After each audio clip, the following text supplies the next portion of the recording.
There's no business like show business.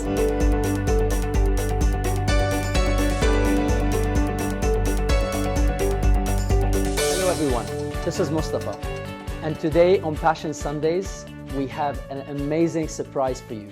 Dr. Marshall Goldsmith. He's world's #1 executive coach.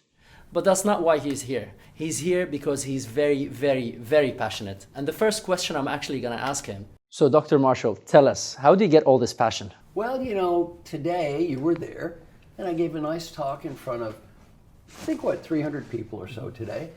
And one of the most common questions I get is that, how do you have so much energy? People don't say this, but they say, you're an old man. You've been flying on an airplane for 18 hours. Thank you for saying it so I don't have to say. That's right. What I'm thinking. How do you get so much energy? Well, before I speak, I always do a chant every day. It helps give me energy. Would you like to learn the chant? Oh God, I'm sure everybody would like to learn that. Okay, breathe.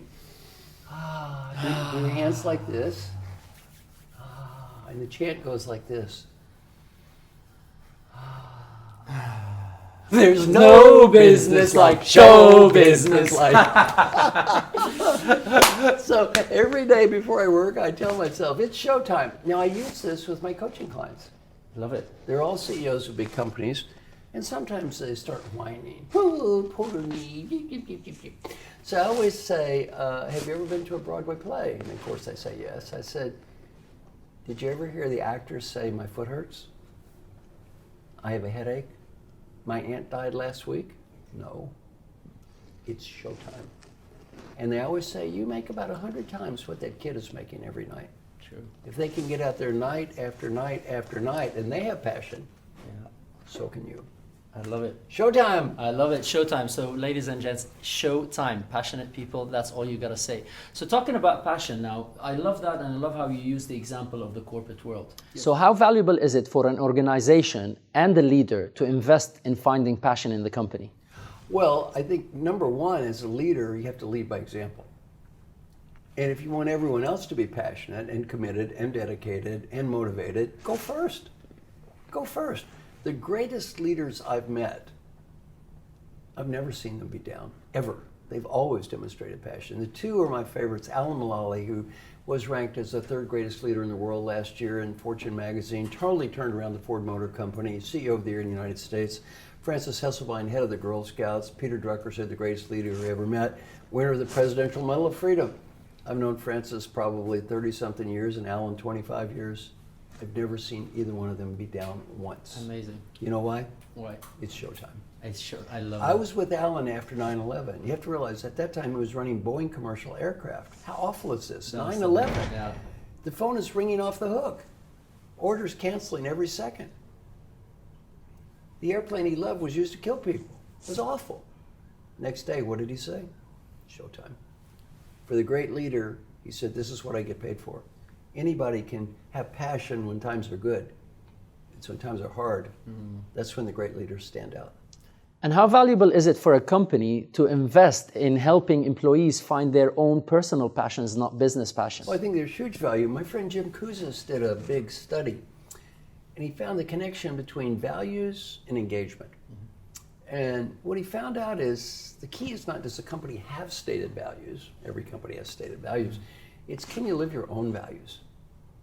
Or in your terminology, can you find your own passion? Not does somebody give it to you, but can you find it yourself? The people that said I can live my values every day were highly engaged. The people that said I cannot live my values are not highly engaged. Dr. Marshall, what I like about you is you are very real. So here's a tricky question. You know, living in Dubai is beautiful, but it's challenging. It's very expensive. You need to be sponsored by a company. It has a lot of pros and cons. So if I'm in a job where it's not really my passion, but I cannot leave the job, I have a family, what do I do? Well, the one thing I teach, and I talk about it in my book Triggers, is every day challenge yourself with 6 questions, and these are called active questions. And they all begin with, did I do my best to? And set clear goals. Did I do my best to set clear goals for myself? Did I do best to make progress? Did I do my best to make progress toward achieving my goals? Did I do my best to find meaning? Did I do my best to be happy? Did I do my best to build positive relationships? And did I do my best to be fully engaged? And our research on this is pretty amazing. When people do this every day, engagement scores goes up, everything goes up.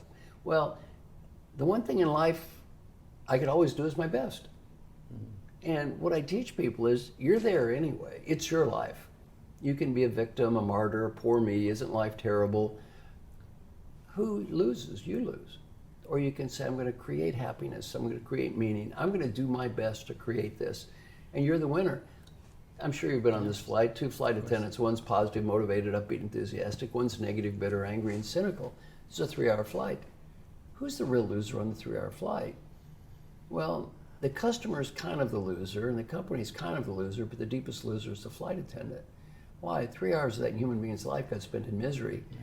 When I teach this to people, I say, this is great to do for the company, and it's great to do for the customer, it's better to do for you.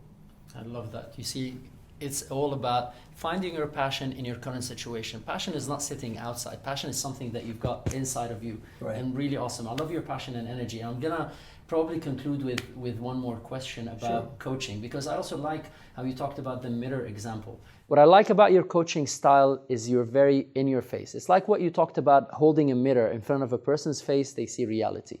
And I love that too. That's my style. So what do you think? Should coaches be either this or that?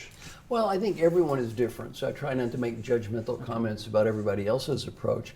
My approach to coaching is very straightforward. I give people confidential feedback on what everybody thinks of them. Then in my coaching, I don't get paid if my clients don't get better. I like that. So to me, as a coach, if you have a problem and I have an idea to help you, why wouldn't I tell you? Why should I sit there and play some silly guessing game where I keep asking you how you feel long enough and eventually you guess what I'm trying to say, which to me just seems ridiculous. My clients don't like to waste time. The cost to my clients in hiring me is their time. So I'm incredibly time sensitive, and in my coaching there's no arguing. Everything is either required or optional. The required is they must get confidential feedback, they must talk to people about what they learned, they must apologize for the mistakes, they must follow up on a regular basis, and they must get measured. If they don't want to do that, I don't criticize them, I just don't work with them. I love it. After that, it's all optional. It's called feed forward. I give them my ideas all the time. And I'll tell them, from here on in, it's feed forward. If you can use it, use it. If you can't use it, shut up, say thank you, and don't argue. I love that. Thank you very much for this amazing smile and this beautiful energy. Passion! What do you think? I would really love to hear your opinion.